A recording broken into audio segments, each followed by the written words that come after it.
Welcome back to On the Beat, everyone. I'm your host, Rachel Hurt, and today in the studio, we're joined by our friend Patrick Wooten of the Richard Schwartz and Associates law firm. Today, we're going to be talking about the class action Camp Lejeune lawsuit, and Patrick's going to tell us about what we need to know and how we can help those of our friends and family that might have been affected by this. Absolutely. Good to see you, Rachel. You too. Nice to be back. Yeah, Camp Lejeune is just one of the craziest cases that's out there. Polluted water from 1953 to 1987. That's a huge amount of time. It's 34 years. It's sad the government knew the water was polluted, but thankfully through yeoman efforts of veterans who were stationed there, some dedicated lawmakers, as well as some lawyers, a bill was passed August 10th, which is set aside money to help those that were injured and or have died as a result of terrible injuries suffered due to that polluted water. So the people that were exposed to the polluted water, what kind of health complications are they suffering from, experiencing, so that our viewers will know what to be on the lookout for? Yeah, the list is about 18 things long, ranging from a variety of cancers: breast cancer, bladder cancer,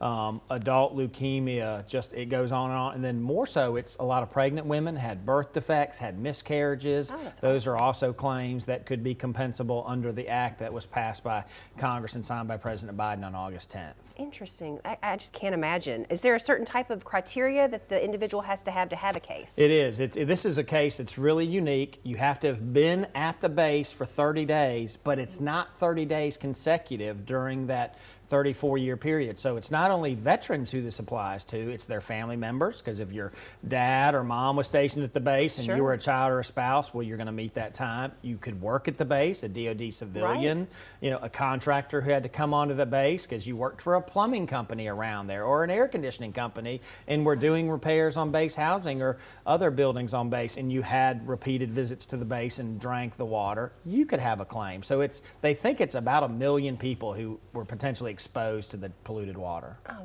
that's a huge amount of the population. It absolutely is. Well, what if somebody thinks they've been exposed and they think they're suffering from some of these ailments that you've touched on? What should they do first? Yeah, you want to reach out to a law firm. So reach out to Schwartz and Associates. You can contact us because it's a very unique steps to qualify for these type cases, because it is the government. It's not an insurance company you're going after. It's the United States government. So you have 2 years from August 10th. So it's different. It's a 2-year statute of limitation that was built into the law, but you actually have to file an administrative claim with the Department of the Navy. A lot of people don't realize the Marines are part of the Navy, so you file an administrative claim. I did know that. Yep, you win the prize today. But yeah, file the administrative claim. That will likely be denied, and then from there, a lawsuit could be filed in the Eastern District of North Carolina, because that's where Camp Lejeune is located, is on the coast of North Carolina. And I'm assuming this obviously is a nationwide case, so it doesn't just have to be somebody from Mississippi that could contact you. It could be anybody that's been exposed that might be a candidate to have a case. Yeah, you could live in the United States. You could now live outside the United States, but if you meet that qualification of 1953 to 1987,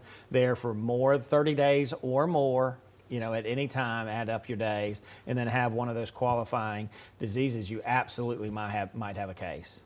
Wow. Is there any other valuable piece of information you think our viewers need to know before we wrap it up today? Yeah, I think the key is if you think you qualify, kind of take time to write down, you know, the dates that you were at the base, you know, start to write down where you treated for the health problems, because we'll have to obtain those medical records and other information to be able to prove, because the burden is on us to prove that you qualify for the dates as well as the medical conditions. Got it. Got it. Well, thank you so much. Absolutely. I'm really glad that they have y'all to call and talk to if this is something they're going to be faced with, because y'all know what you're doing. Thank you. You're welcome. That's all we have time for today. If you have more questions for Patrick, all the information on how to reach him or any of the associates at Richard Schwartz are up on the screen. Thanks so much for coming in. Thank you. Good seeing you. We'll be back right after this short break.